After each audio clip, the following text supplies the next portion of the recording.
where a man has made an attempt when a female was with him to try Brother to get D, some. let me just say something here.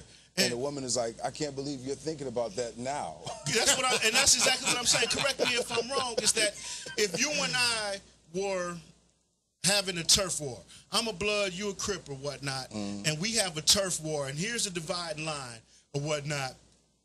Am I concerned about getting some ass in the back room? And it may not be you, it may not be me, but I've heard women say that in some potentially hazardous, dangerous situations, that the men that were with them during those situations cracked them for some.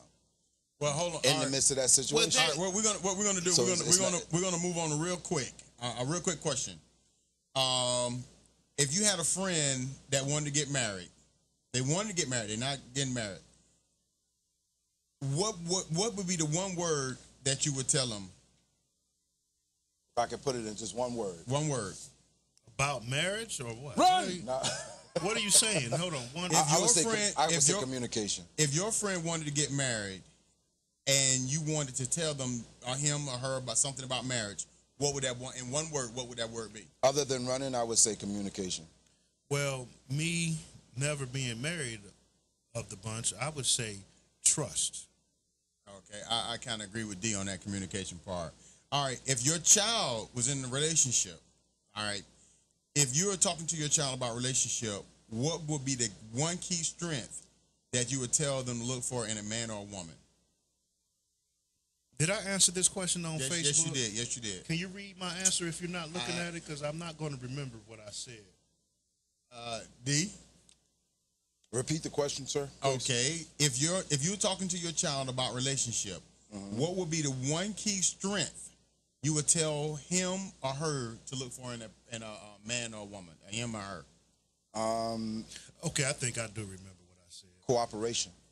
Cooperation. So you think cooperation is better than being a provider, protector? I think cooperation trumps provider, protector, because if they're communicating, right, which is the key essential, if they're communicating and there's certain things that are put on the table that are necessary, cooperation is going to be essential. A person that's able to be cooperative for the betterment of their union.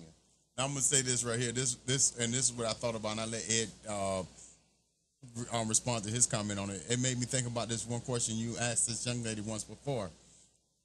She made a comment saying that she wanted to be provided for her, and the man got to provide for her or whatever, and you asked him, I don't know if you remember the conversation, but you asked for, you rather have a man provide for you or protect you. Right. And she said, I'd rather for him have provide for me. And then I broke it down to her. So, hold on. You said something to the effect that if y'all walking down the sidewalk and somebody jumped out to rob you or something, and he took off running, what would you do?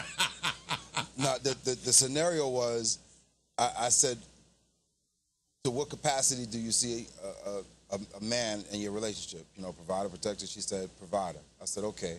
I said, if he lost his job, how long would you deal with him before you'd be like, you know what, I can't deal with this no more? I said, a week? She said, no, I would give him longer than a week. I said, a month?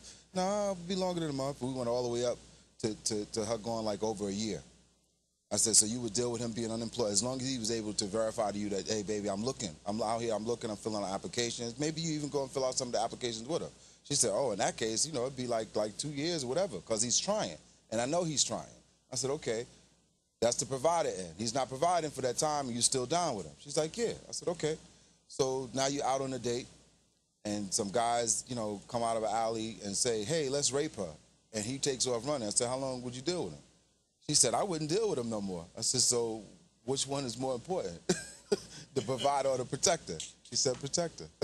So, all right. So we're gonna get ready to close out, but we're gonna let Utmost read his statement about his. If you would, okay, I'm gonna read the question again, Utmost.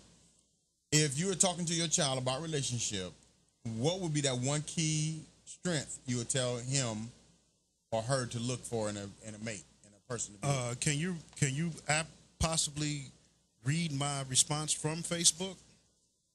Okay, maybe I can read it myself. I thought you said you had a print. I thought you remembered. I believe I said something about intelligence, and let me think.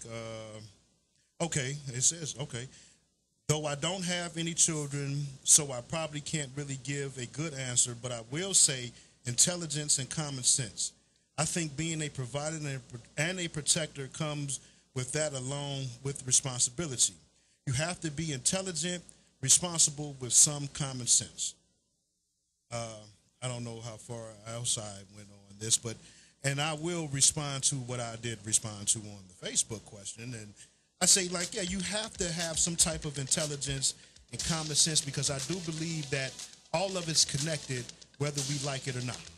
If you are smart enough, you're going to be that provider and that protector all in the same boat, and use your common sense to distinguish the two, not to be some gorilla ape crazy type of guy or what.